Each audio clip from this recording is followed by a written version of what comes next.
Mtazamaji wangu, msikilizaji wangu, karibu sana siku ya leo katika ujasiriamali. Leo tunaenda kuona utengenezaji wa tiles cleaner au dawa ya kung'arisha tiles, marumaru pamoja na masinki.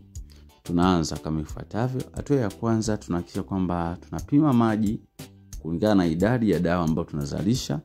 Tunapima maji kwenye ndoo, lakini pia baada ya kupima yale maji kwenye ndoo, hatua itakayofuata tunamimina sabuni. Hiyo ni sabuni ya maji ambayo ni plain. Sabuni hiyo haina perfume, sabuni hiyo pia haina rangi. Karibu sana msikilizaji, kama unataka kujifunza zaidi, tumekuwekea namba zetu za WhatsApp 0783 500 971. Tuna madarasa online pia.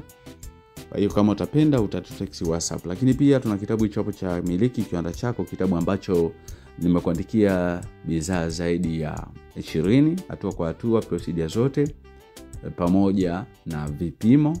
Ukihitaji hicho kitabu basi kinapatikana katika PDF, lakini pia hard copy zinapatikana. Cha kufanya utanitext WhatsApp, then nitakupa utaratibu zaidi. Kama una changamoto yoyote pia namba hizo hapo. Baada ya kumimina maji, tukamimina sabuni, tukakoroga, tunamimina hydrochloric acid.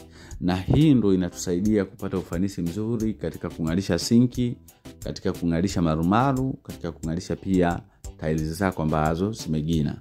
Hata kama uwe na tiles ambazo zimefubaa labda kwa maji ya chumvi, lakini pia unakuta tiles ambazo hazisafishiki kabisa na maji ya kawaida pamoja na sabuni, ziko dawa zake maalum. Sasa leo tunaelezea utengenezaji, procedure ya uzalishaji wa dawa hizo za kung'arisha masinki, lakini pia kung'arisha tiles. Dawa hii msikilizaji unaweza kutengeneza kwa ajili ya kujiongezea wewe mwenyewe kipato binafsi. Dawa hii unaweza kuizalisha ikawa kama ajira kwako, ukawa unafanyia watu huduma ya usafi. Dawa hii unaweza kuzalisha kwa ajili ya kuwauzia watu na kuwapa elimu kuhusiana na bidhaa yako. Bidhaa hii pia unaweza kuzalisha kwa ajili ya kukupatia wewe ajira siku ya leo. Ukaacha kulaumu kwamba hakuna ajira, hakuna watu wamekuwezesha, lakini unaweza kujiwezesha mwenyewe kwa kupata elimu hii, kisha kuzalisha bidhaa zako, zeni ukaendelea kufanya biashara zako, kuwapelekea wateja pale walipo. Zeni utakuwa unawapa huduma, watakapoona thamani ya huduma yako basi na wao watakuwa wanakupa kiasi cha fedha kulingana na ubora wa ile huduma yako. Baada ya yote msikilizaji, tunamimina perfume, na perfume ambayo ni nzuri ambayo mimi napenda kutumia katika hii bidhaa ni lemon. Lemon ni perfume nzuri sana kwa sababu inanukia vizuri. Hata pale inapotumika dawa yako inaacha manukato mazuri. Baada ya yote utakoroga vizuri kabisa, na hatua nyingine ambayo tunapaswa kuizingatia ni kumimina rangi.